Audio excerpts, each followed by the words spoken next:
Olá, sejam bem-vindos e bem-vindas a mais uma aula de inteligência artificial. Eu sou o professor Marcelo Siqueira e na aula de hoje irei fazer uma introdução à lógica, de forma a compreendermos como ela é utilizada pelos agentes inteligentes na resolução de problemas. Vamos lá? O que podemos falar sobre a lógica no contexto da inteligência artificial? Antes de mais nada, é preciso que compreendamos que a lógica é um ramo da filosofia que antecede em muito tempo a existência da inteligência artificial, de tal maneira que os seus fundamentos já estão bem construídos, bem definidos, e que a inteligência artificial vem fazendo uso dela de forma a colocar em prática, por meio de dispositivos tais como robôs, tais como veículos autônomos, tais como dispositivos de IoT, ou Internet das Coisas, ou qualquer outro elemento artificial, elemento que faça uso da inteligência artificial, podendo inclusive ser algum elemento de software, podendo ser um agente racional, podendo ser um sistema multiagente. Então, o uso da lógica, ela vem sendo utilizado na inteligência artificial desde os seus primórdios, desde os seus primeiros esforços. Hoje, nós já temos uma evolução bastante considerável da lógica por meio de diversas linguagens de representação.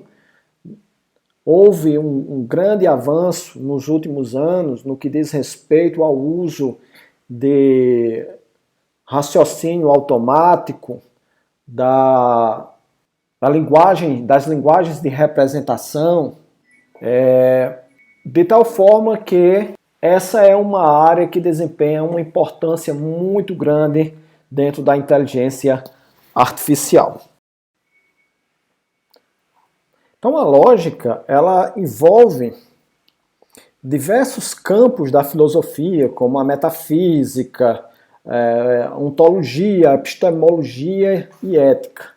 No entanto, nessa aula de hoje, nós iremos nos concentrar no uso da lógica como sendo um instrumento de raciocínio em alguma atividade.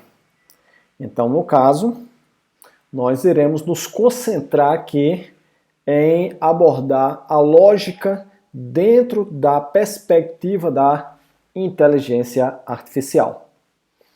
Então, na aula passada, nós falamos sobre agentes baseados em conhecimento e como uma forma de estudarmos um determinado problema típico e, com isso, examinarmos como a base de conhecimento pode ser utilizada para resolver aquele problema em questão, nós estudamos o mundo de Wumpus.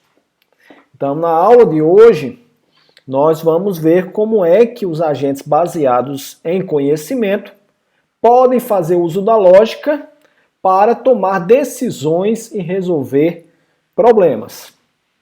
Então, nós iremos estudar os conceitos fundamentais da representação lógica e do raciocínio automático. Uma lógica, ela deve possuir dois elementos fundamentais. Um deles é a sintaxe e a outra é a semântica. Quando estávamos estudando agentes baseados em conhecimento, nós vimos que essa base de conhecimento, ela consiste em um conjunto de sentenças. E cada uma dessas sentenças deve ser expressa de acordo com uma sintaxe. Que sintaxe é essa? É a sintaxe da linguagem de representação sendo utilizada. Então, isso mais adiante vai ficar mais claro. Mas imagine que você tem, por exemplo, um programa e você tem que descrever uma sequência de passos. E essa sequência de passos, tá, de um algoritmo vai estar escrita em uma linguagem de programação. Então, essa sequência de passos tem que obedecer à sintaxe da linguagem de programação. Pois bem, então o que significa a sintaxe? Então, uma sintaxe é a definição de como uma sentença ela deve ser formada. Em outras palavras, cada sentença deve ser escrita de uma forma, seguindo um padrão, seguindo um conjunto de regras. Então, no caso, vamos pegar como exemplo a sintaxe da aritmética. Então, eu tenho que o correto, a sintaxe correta ou a sintaxe bem formada é x mais y igual a 4. Então, eu tenho aqui um operando, eu tenho aqui um operador, aqui eu tenho outro operando e aqui eu tenho o operador de igualdade. Então, no caso, eu vou somar x mais y e o resultado vai ser igual a 4. Então, é a forma como eu leio aí, como eu escrevo, né? Como eu formo essa equação. Por outro lado, se eu colocar esses símbolos de forma aleatória, eu vou ter uma sintaxe correta ou uma sintaxe bem formada? Não. Então aqui eu tenho igual x, 4 mais y. Então aqui alguém que entende de aritmética pode até de alguma forma inferir qual é a intenção dessa equação, mas ela não está bem formada. Isso aí vai trazer dificuldades para um sistema que precise realizar um raciocínio. Por outro lado, a semântica descreve o significado das sentenças. E aqui é preciso abrir um parênteses e explicar a questão do significado, né? Ela está muito mais preocupada com a questão da verdade, né? Então, no caso aqui, nós vamos analisar o significado de uma determinada sentença observando o seu valor verdade ou a verdade em relação a cada mundo possível. Então, no caso, vamos voltar aqui a esse exemplo, né? Eu tenho x mais y igual a 4. Então, o valor de x é desconhecido, o valor de y é desconhecido. Eu posso afirmar que essa sentença ela é verdadeira no nosso mundo ou em algum mundo?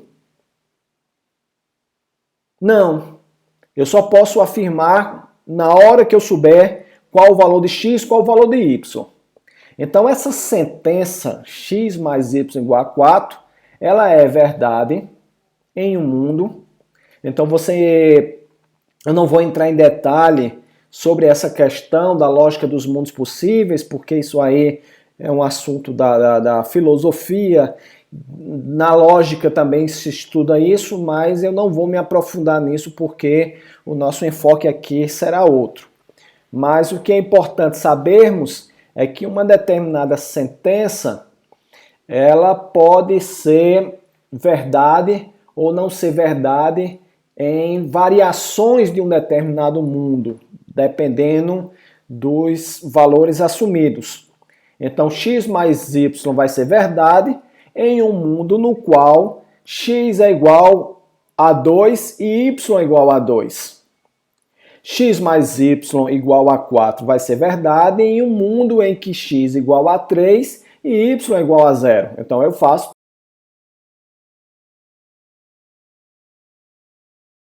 Quando eu tiver x igual a 4 e y igual a 0, então a sentença x mais y igual a 4 vai ser verdade. Então nós dizemos que um mundo possível é um modelo. Então nós podemos também chamar o mundo possível de modelo. Então a questão da adoção da lógica dentro dessa perspectiva da inteligência artificial está relacionada com o uso do raciocínio lógico. Então o agente ele vai dispor de uma determinada base de conhecimento e o mecanismo de raciocínio automático vai então analisar a base de conhecimento e em seguida vai obtendo novas sentenças que não estavam dispostas assim explicitamente, ou seja, o conhecimento implícito que é obtido por meio, por exemplo, de deduções, e com isso vai poder tomar decisões mais complexas, vai poder fazer melhor uso do seu conhecimento. O raciocínio lógico, ele envolve a relação de consequência lógica entre si. Ou seja, é a ideia de que uma sentença decorre logicamente de outra. Então, essa relação é representada matematicamente desse jeito aqui, ó. Então eu tenho que alfa tem como consequência lógica beta. Eu tenho que beta decorre logicamente de alfa. Então eu posso ler essa relação aqui da seguinte forma, dessas duas formas que eu acabei de falar. Alfa tem como consequência lógica beta. Beta decorre logicamente de alfa. Ou seja, beta é uma consequência lógica de alfa. Então, nós vamos usar uma ou outra forma ao longo da aula. Então, a base de conhecimento tem como consequência lógica alfa. Se somente se, alfa é verdade em todos os mundos onde a base de conhecimento é verdade. Então, nesse caso aqui, está aqui KB, mas KB aqui é do inglês, tá? Vocês entendam como sendo a mesma coisa de BC, base de conhecimento, knowledge base. Então, a base de conhecimento tem como consequência, ou seja, a base de conhecimento consiste de um conjunto de sequências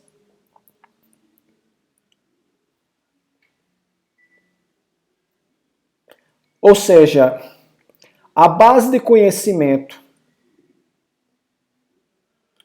consiste de um conjunto de sentenças e essa base de conhecimento tem como consequência lógica essa outra sentença aqui, alfa. O que eu estou afirmando aqui é que essa relação só é possível quando as sentenças da base de conhecimento forem verdades e essa sentença aqui ela for verdade. Então vou mostrar isso em um exemplo, vai ficar isso mais claro.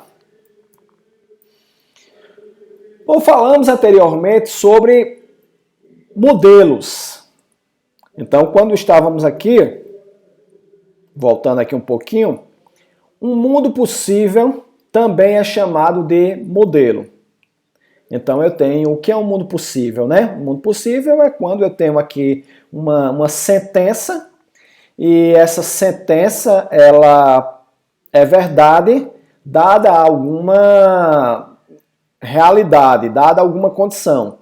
Por exemplo, dada a condição que x é igual a 2 e y é igual a 2, essa sentença aqui ela passa a ser verdadeira. Veja que eu estou aqui abordando uma sentença da aritmética, mas poderia ser uma sentença mais ampla do mundo real mesmo, como eu falei no exemplo do automóvel, né? Então aqui, voltando, tá? Ao entendimento do que é modelo, então um modelo ele pode ser entendido também como abstrações matemáticas que fixam a verdade ou falsidade de cada sentença relevante. Então, no caso, se uma sentença alfa for verdadeira no modelo M, então vamos voltar lá. Nós tínhamos a sentença x mais y igual a 4. Então, se a sentença x mais y igual a 4 for verdadeira no modelo M, que modelo é esse? É no modelo onde, ou que consiste do valor x ser igual a 2 e o valor y ser igual a 2. Então, dizemos que esse par de valores satisfaz a sentença. Ou então que M é um modelo de alfa. Então, voltando aqui, tá? Já antecipei esse exemplo. Se alfa é a sentença x mais y igual a 4, ou seja, se alfa igual a x mais y igual a 4 for uma sentença qualquer, então eu posso dizer que x igual a 2 e y igual a 2 é um modelo M1.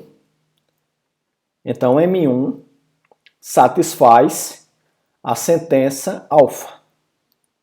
Melhor dizendo, né? Se M1 for um modelo composto pelos valores x igual a 2 e y igual a 2, então M1 satisfaz essa sentença. Se o modelo M2 for composto pelos valores x igual a 1 e y igual a 3, então M2 satisfaz a sentença alfa. E aqui eu tenho um outro exemplo, onde o modelo M3 é composto pelo par x igual a 1 e y igual a 4. Então, nesse caso aí, eu vou ter que 1 mais 4 é igual a 5. Então, esse modelo aqui ele não satisfaz a sentença alfa.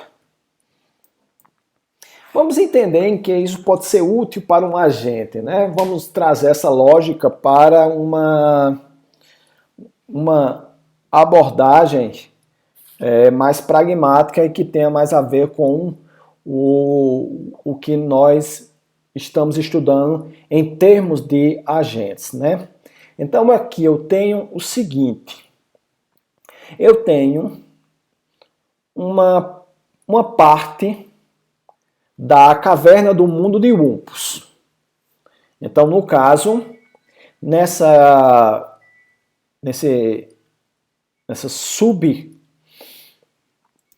caverna, né?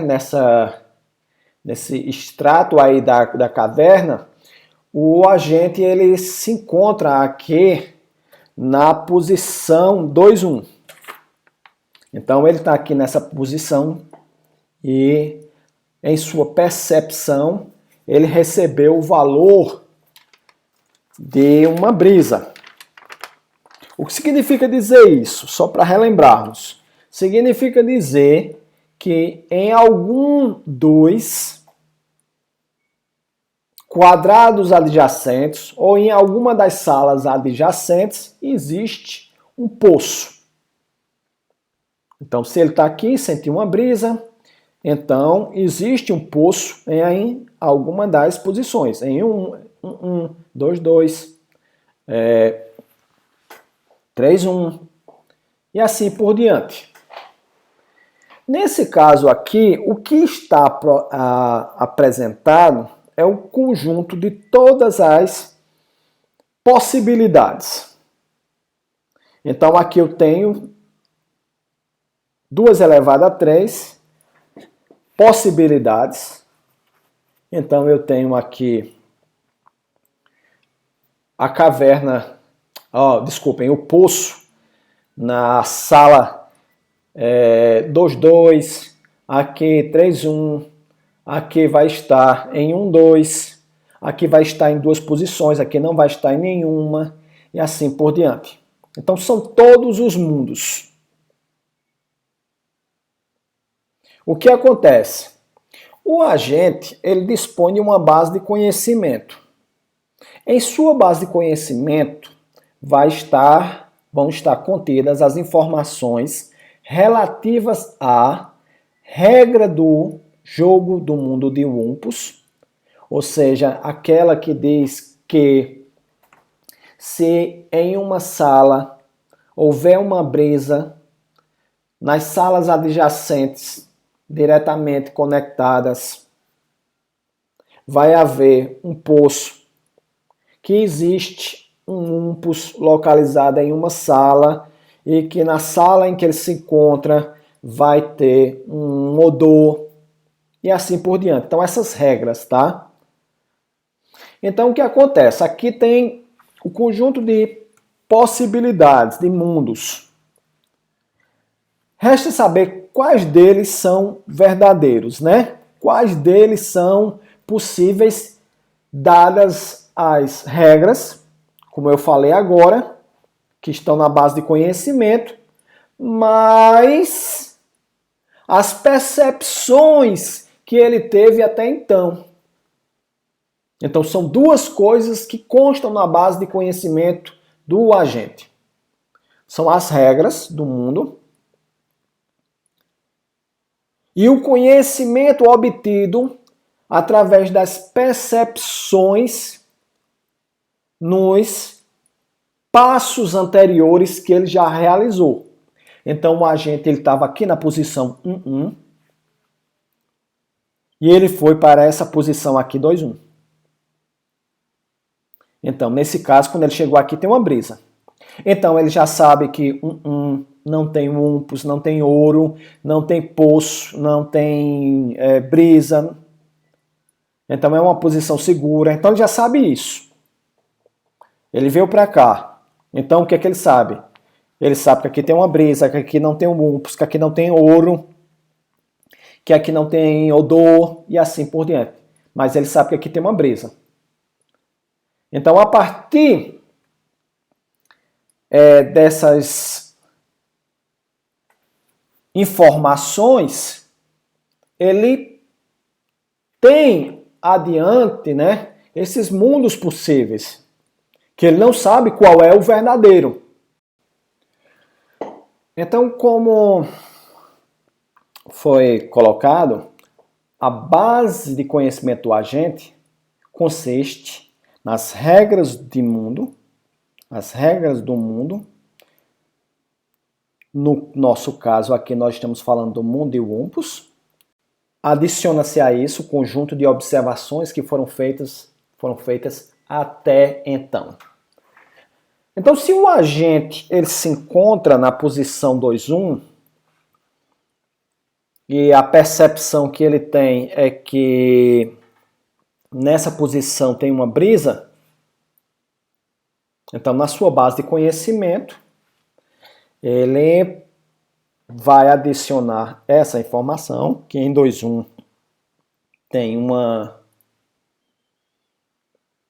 brisa, e que existem essas possibilidades aqui a serem analisadas. Então, ou o pulso está na posição 2,2, ou está na posição 3,1, desculpem, 3,1, ou está em ambas. Então, na base de conhecimento dele vai ter isso. Então, se o agente sente uma brisa na posição 2,1, então existe um pulso na posição 2,2 ou na posição 3,1, ou existe um pulso na posição 2,2 e na posição 3,1. Então, a base de conhecimento vai ter isso aí.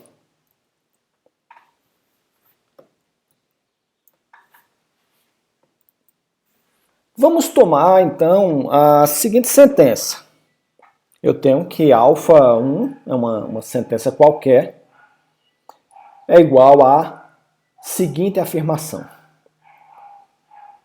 Não existe poço na posição 1,2.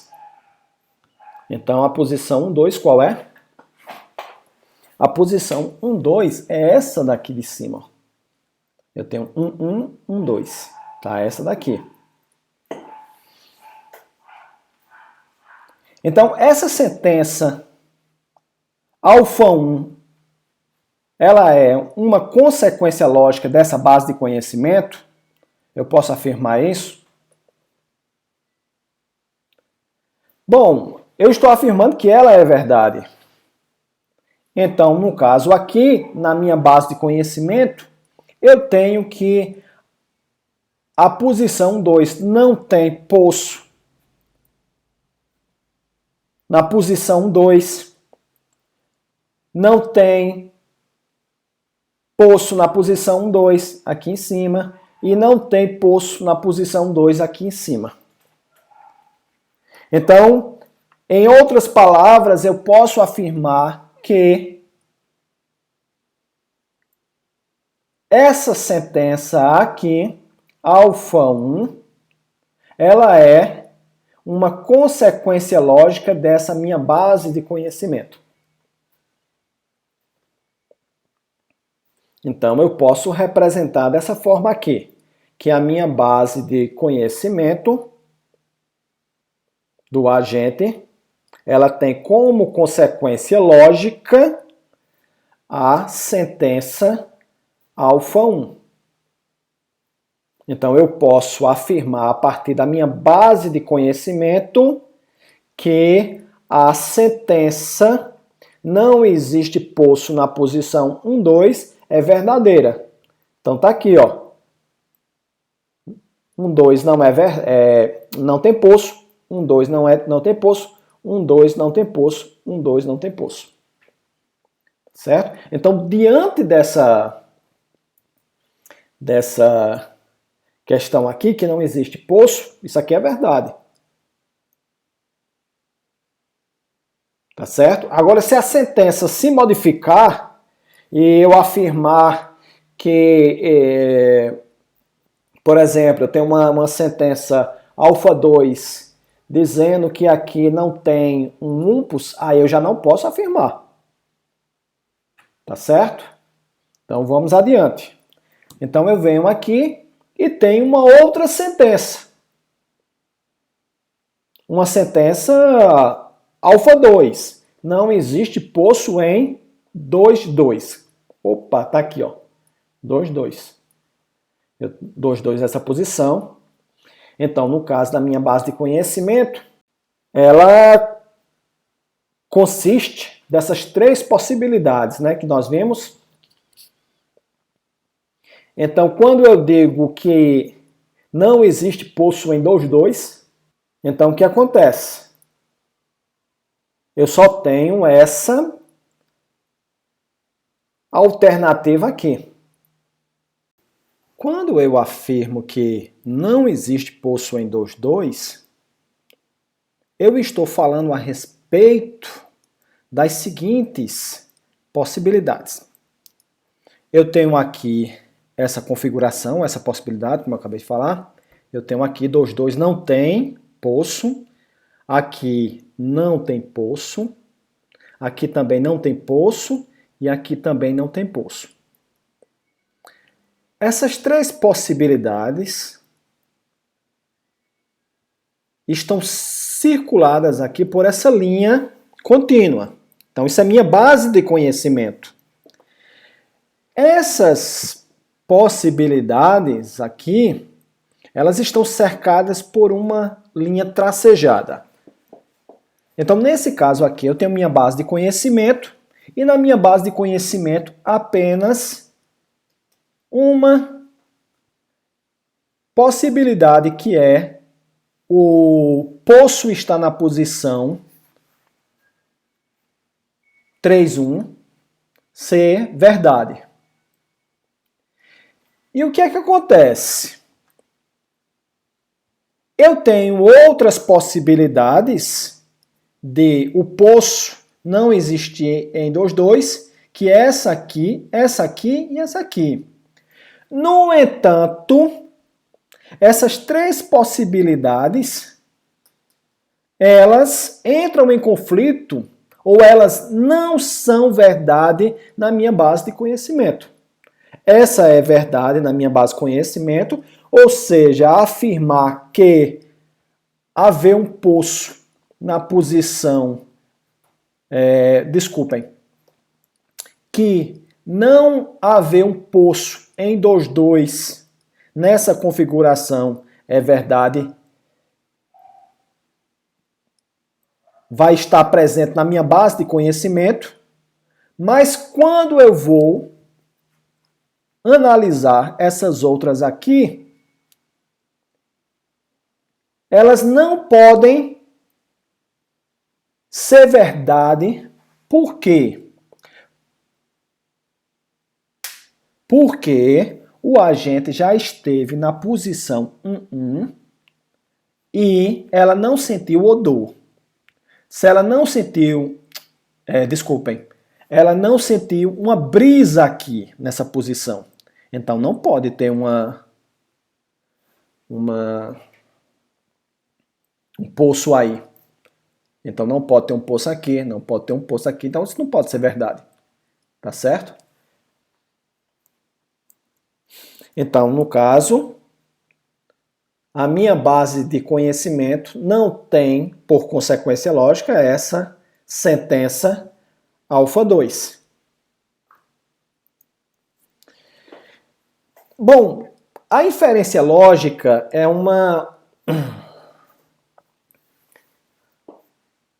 operação lógica semelhante à consequência lógica.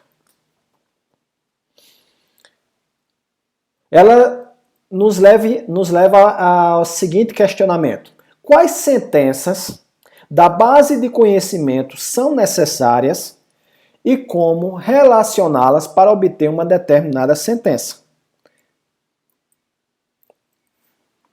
Então, ela descreve o algoritmo, ou seja, a sequência de passos que permite chegar a uma sentença beta, uma sentença alfa, a partir de sentenças contidas na base de conhecimento. No exemplo anterior eu usei alfa, tá? Então não tinha como consequência lógica alfa, mas aqui eu estou usando beta, não tem problema. Então eu estou dizendo que a minha base de conhecimento, ela vai inferir beta, né? Então o que acontece, tá? Vamos voltar aqui. Eu estou dizendo que essa base de conhecimento, essa aqui é o melhor exemplo, a minha base de conhecimento, ela tem alfa 1 como consequência lógica. Então é possível afirmar, a partir do que existe na minha base de conhecimento, que alfa 1 é verdade. Então, nesse mundo aqui da minha base de conhecimento, essa sentença aqui ela é verdade. Nessa minha base de conhecimento, essa afirmação alfa 2, ela não é verdade. Então, surge a pergunta: como é que eu posso afirmar que isso é verdade? Quais são os passos lógicos necessários? Quais são os passos argumentativos necessários para se chegar a alfa 1? Como é que eu saio da base de conhecimento, executando uma sequência de passos e obtenho alfa 1? Então, é essa a questão da inferência lógica. Como é que eu encontro aquela sentença? Então, a inferência lógica ela tem algumas propriedades, duas delas aqui muito importantes. A primeira delas é a corretude, que consiste no fato de que um algoritmo de inferência ele é correto, ou ele preserva a verdade, se ele deriva apenas sentenças verdadeiras. Então, vou dar um contra-exemplo. Seria o agente ter uma percepção de uma brisa em uma determinada posição, mas, na verdade, por um processo de dedução, que eu vou mostrar mais adiante, ele concluir que o que existe lá na posição da adjacência é um umpus e não um poço. Então, isso aí não está correto. É você ter um conhecimento na sua base e ela te levar a conclusões que não têm uma relação lógica com as sequências, com as sentenças que você possui nessa base.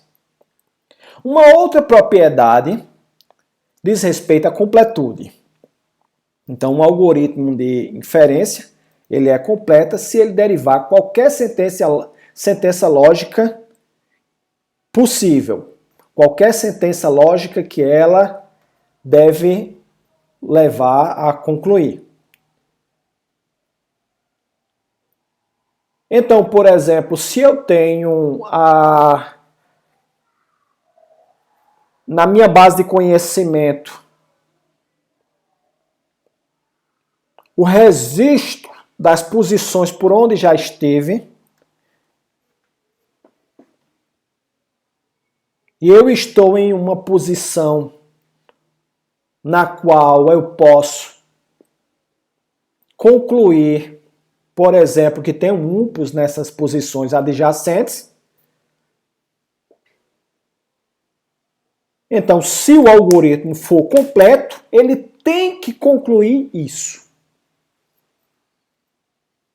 Então, se tem um umpus lá, se o agente dispõe de informações sobre as posições adjacentes, onde é que tem odor, então o algoritmo tem que levar isso.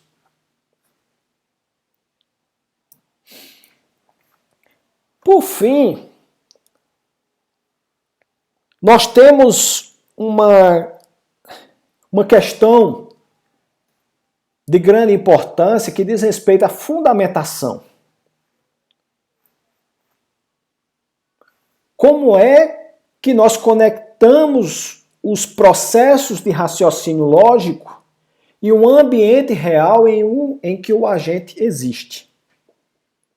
Como é que nós relacionamos o mundo real que existe fora do agente, e aí você pode até pensar fora do agente humano mesmo, como é que a gente liga a realidade ao nosso redor com o que se passa dentro de nossas mentes.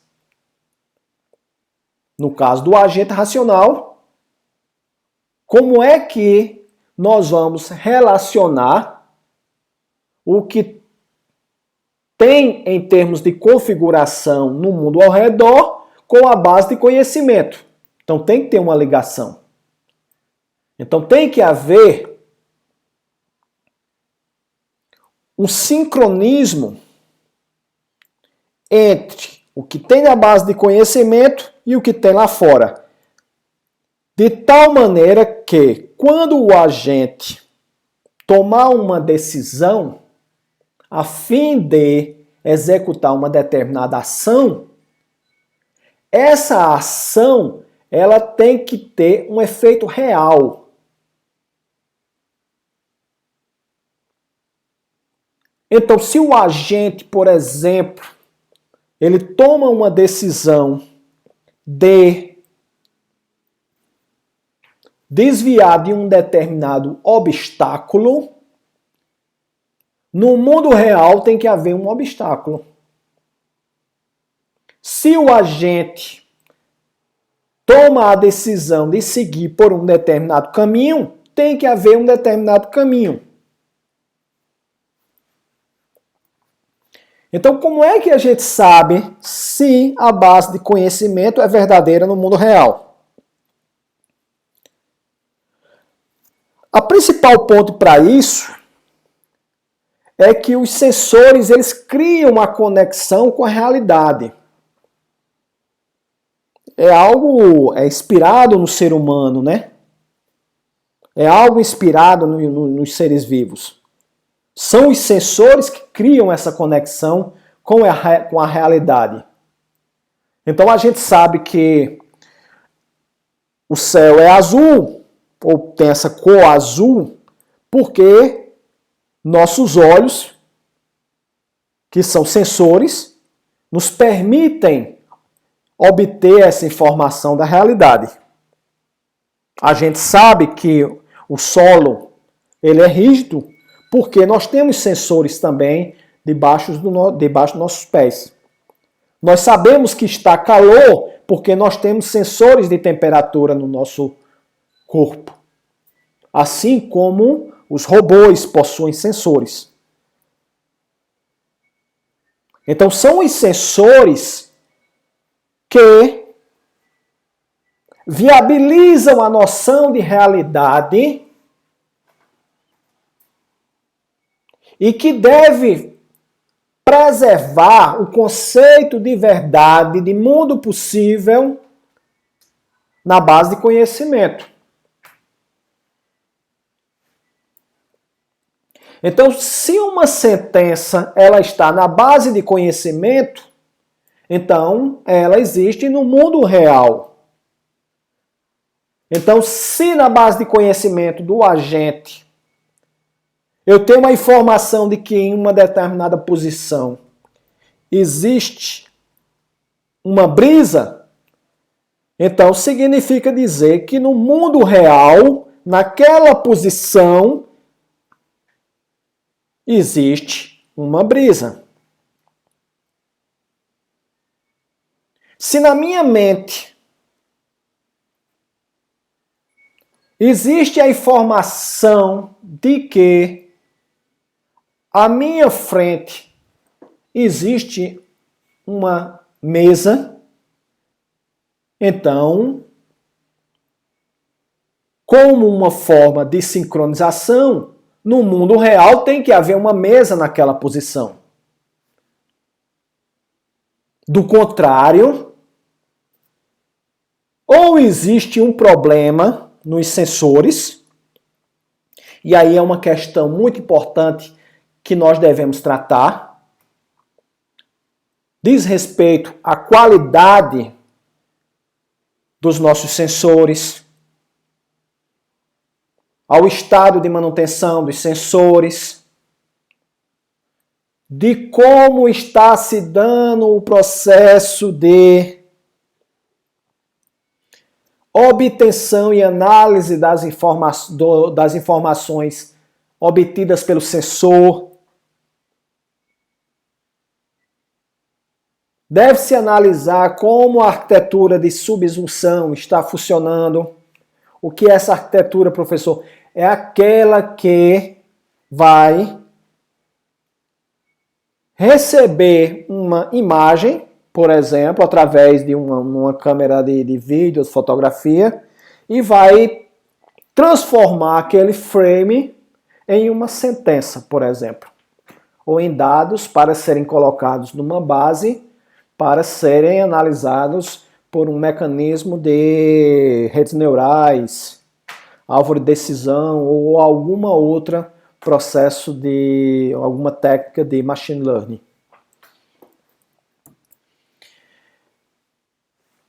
Então, como é que o agente vai ter essa convicção, né, de que o UMPUS provoca odores nas salas adjacentes? Isso aí não é algo que vem simplesmente do processo dele visitar as salas, né, pessoal? Então aí a gente tem duas maneiras. Bom, primeiro deles, que é o mais óbvio, é a construção da base de conhecimento. Então quem constrói o agente vai introduzir essa informação na base de conhecimento. Segundo lugar, se nós tivéssemos um agente de exploração, né, onde ele não tivesse informação sobre o ambiente, então ele deveria partir para o aprendizado. O problema é que o agente, quando entrasse em contato com o UMPUS, ele iria sentir, quando ele entrasse na sala do UMPUS, ele iria sentir aquele odor forte, mas em compensação, imediatamente ele iria morrer e ele não iria reter esse aprendizado. Então, no caso do UMPUS, esse aprendizado aí não iria funcionar. Por quê? Porque quando ele aprendesse, ele iria morrer. Tá certo? Então, isso aí serviria mais para o caso de que, por exemplo, no dia a dia, quando o agente ele passasse perto de determinados tipos de objetos, ele iria sentir um aumento na temperatura na região ao redor. Então, toda vez que eu me deparo com um objeto com essas características, eu percebo um calor bastante considerável. Então, eu vou evitar seguir por aquele caminho, tá bom? Então, eu crio uma regra a partir da experiência. Então, aqui nessa figura, nós temos a síntese do que é essa fundamentação. Como é que eu fundamento o conhecimento na minha base de dados, né? Então, eu tenho na minha base de dados o quê? Um conjunto de sentenças. Então, as sentenças da minha base de conhecimento, ela tem como consequência lógica alfa, ela tem como consequência lógica beta, teta, sigma e assim por diante. Quando eu, por exemplo, tiver na minha base de conhecimento uma consequência lógica alfa, os aspectos do mundo real ou os fatos do mundo real que representam essas sentenças aqui devem decorrer um determinado aspecto ou uma consequência.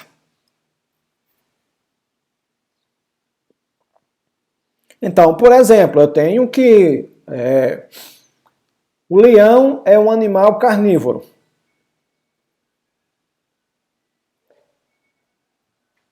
Eu coloquei 1 quilo de carne, aqui, voltando aqui na minha sentença. Então eu tenho que o leão é um animal carnívoro. Coloquei 1 quilo de carne na jaula.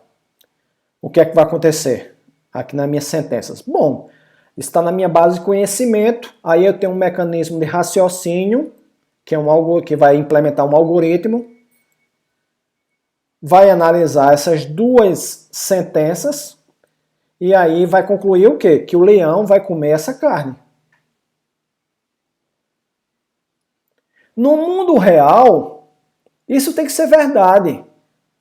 Se eu tiver um leão numa jaula e eu colocar carne nessa jaula, consequentemente esse leão vai comer essa carne. Uma hora ou outra ele vai comer essa carne. Então, no caso, eu tenho aqui essas duas sentenças. O leão é carnívoro, coloquei carne na jaula. Qual a consequência disso? O que é que vai decorrer? Que o leão vai comer essa carne. Então, no caso, na minha base de conhecimento, eu tenho essas duas sentenças e eu vou ter como consequência lógica uma sentença que representa que o leão vai tomar essa decisão. Então, no caso, o meu agente ele já vai antecipar isso. O que é que essa semântica aqui está nos dizendo? Que eu tenho um valor verdade para essas sentenças e eu tenho um valor verdade para essas outras sentenças aqui. Essa outra sentença. Então, se é verdade na minha base de conhecimento, tem que ser verdade no mundo real. Então, eu não posso ter na minha base de conhecimento dizendo que o leão é carnívoro. Eu coloquei carne na jaula do leão. E a consequência lógica é que o leão jamais vai comer aquela carne. O leão não come.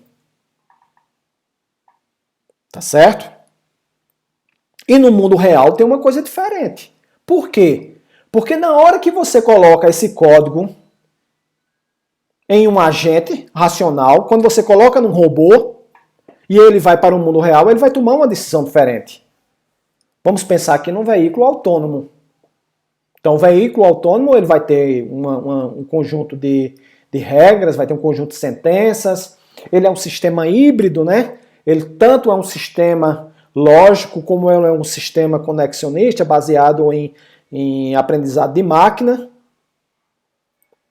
Ele vai ter técnicas desses dois mundos aí implementados, mas vamos pensar aqui nessa parte de agente baseado em conhecimento. E aí o que acontece? Na base de conhecimento dele, se ele tiver lá um conjunto de sentenças, essas sentenças têm que ser tal e como no mundo real. Então, essa é a questão da fundamentação que deve sempre se levar em consideração. Então, isso aí é o que eu gostaria de apresentar nessa aula de hoje, nessa introdução à lógica. Naturalmente que a lógica ela é muito mais ampla, como eu falei no início, tem muito mais sub-áreas a serem estudadas. No entanto, para fins da inteligência artificial, nós precisamos delimitar esse escopo de estudo para que a gente possa, então, compreender como se dá o uso das lógicas de predicado, por exemplo, né? Então, a lógica de proposições, a lógica de primeira ordem e assim por diante. Então, espero que vocês tenham gostado e na próxima aula voltarei com mais assuntos de inteligência artificial. Muito obrigado e até lá!